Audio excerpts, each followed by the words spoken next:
here at Neo DevCon. But let's get right into it. You guys, if you could just introduce yourselves and then just tell us a little bit about the project. Yeah, hi. So I'm Andrei Terentiev, and this. Hey, good afternoon. I'm Abasit Tumpakti. Yeah, and we're the co-founders of O3. So some of you might already have the mobile wallets for the Neo blockchain. So we're already live on both Android and iOS, and it's a pretty full-featured wallet. We support all the NEP5 tokens, the native assets. You can claim gas, send everything you'd kind of expect from a wallet. Yeah, so for those of you that haven't downloaded it yet, go check it out. Now, how important do you guys think it is to have mobile wallets for Neo, especially Neo, and really other cryptocurrencies in general, for people to have all their funds in control at their fingertips and really bring cryptocurrency into the real world nowadays? We focus on mobile, right? Because we believe that the mobile is the most personal computer in your pocket. So it's the easiest way to access to the blockchain. So your smartphone is with you every day. In every moment, you check your phone 60 times a day. So we want to provide our user the better user experience and the better user interface to access to the blockchain. Yeah, and another thing, I think that there is a really big trade-off between convenience and security, right? So mobile wallets potentially are less secure than something like a hardware wallet, but if you can't ever access your hardware wallet, the cryptocurrency isn't super useful. Right. So we're kind of trying to build this kind of awareness of the concept of having a hot wallet, right, on your mobile device that you can use anytime, anywhere, and then also having a separate cold storage wallet is what we call it, where those funds are probably going to be more secure, but it's going to be hard to access those, right? So you need to really think about those trade-offs when you're setting up your own kind of banking solution, right? And the other thing that you really need is a way to transfer securely from your cold storage, right, your super secure area, and your hot wallet, right? You're basically topping up your checkings account. So I think we have a feature that's pretty cool. It's live in Android, and I have an article explaining it, but basically you can do this kind of transfer in a very secure way on O3. I think no other really mobile wallets in the blockchain space try to use that approach. Right, and talking about features, could you just go into some of the features that are included in the wallet? Yeah, so we've got the portfolio, right? So you can monitor, right? So you can store funds on there, but you can also monitor your cold storage, right? So you know how much money is being stored at multiple locations, and you can feel safe that even if it's not on your mobile device, it's secure. We've got news, all NEP5 tokens, claiming gas. What else am I missing? Yes, send your fund, receive your funds. Yeah. Yeah. Mm-hmm. And the setting that you are able to select the node that you are connecting to. Yeah, for a debugging tip, everybody always is complaining about not being able to see their balances. Check your network. Be connected to a node that's in sync. Yeah. Yeah. Now, do you guys think that this is sort of the future for cryptocurrencies, that everything's going to be on your phone and eventually that's how we're going to end up paying people? Yeah, I mean, you're definitely going to have to have 2 wallets minimum, right? You got to have that convenient wallet that is not as secure, and you got to have the very secure wallet that you're locking in your safe or burying in a hole or whatever, because otherwise you can't use it every day. And we're all trying to get to the point where you can use it. Yeah.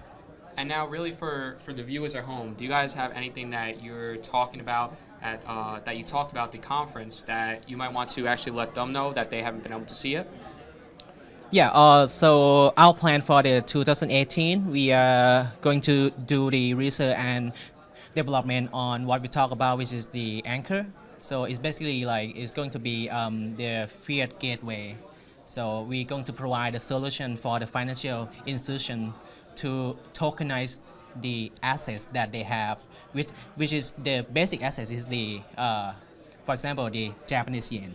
So we want to provide a tokenization service for them. So yeah. That's obviously we want to continue supporting and building out that wallet. And I think one thing that people don't realize about being like a a wallet or cryptocurrency related company, it's actually really hard for you to take money. The moment you get, the regulations are not super friendly. And I think we've given a lot of consumer, everyday people access to the blockchain. But the thing that is missing is this kind of foreign institution or whatever. How do they get involved with using public infrastructure, right? Blockchain is basically public infrastructure, and we need ways to let them access it, right?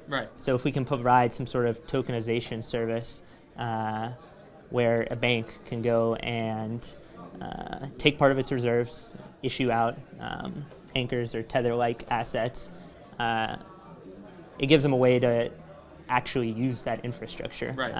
So we're obviously working with Neo smart contracts to do that, and ideally those would live on the Neo blockchain. So, and then you, of course, can access them from the mobile wallet. So that's definitely what we want to talk about. That's awesome. And I mean, now looking just a little bit into the future, obviously there's probably going to be more Neo wallets that come to iOS, Android, other platforms that people are going to be looking into. Are you guys looking to be really the best and preferred Neo wallet, and how do you really feel about other people coming into the space?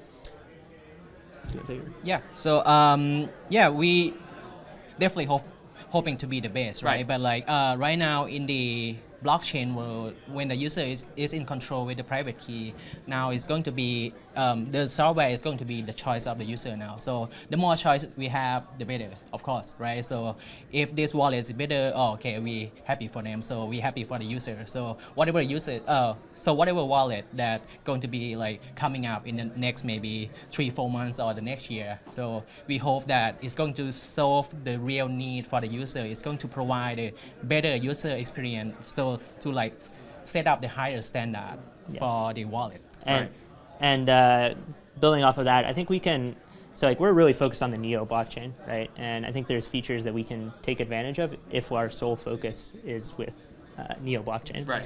And so for instance, you guys just heard from Charlie, we talked about integrating something like that block, was it NeoAuth? It's NeoAuth now. So where, for instance, you can just generate, so we actually have a proposal out there, NEP9 on GitHub, and it provides basically a URI standard. So the use case for that is something like, NeoAuth will generate a QR code, you use your mobile wallet to scan that, and you're logged in. So being focused on Neo specifically, where a lot of people are trying to build multi-wallets, I think is actually going to be a pretty good advantage. And we also have a really nice head start in that, we know all the problems that might come up if you're trying to build a mobile wallet and how to really make use of the Neo blockchain. Why'd you guys end up going into a Neo mobile wallet? Why not any other cryptocurrency? So for me,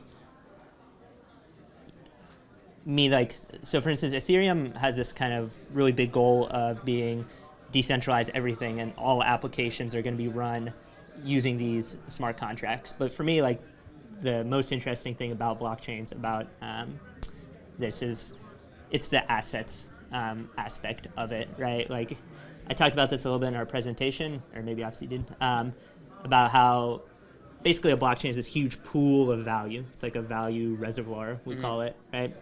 And if the platform's focus is on just preserving this value pool, we can basically tailor this application to really focus on the asset management portion and opening up access to these value pools, right? And if you open up that access, you just get more equitable financial system. So I think Neo, with its focus on assets, is perfect for financial infrastructure, or really any super valuable data, like your identity, which we talked about with the NeoAuth. And really, is there anything else that you want the viewers at home to know about you guys? We are hiring. If you are a developer, you are a designer that want to help us push the blockchain forward, please contact us at hello@o3.network. All right, you guys heard it.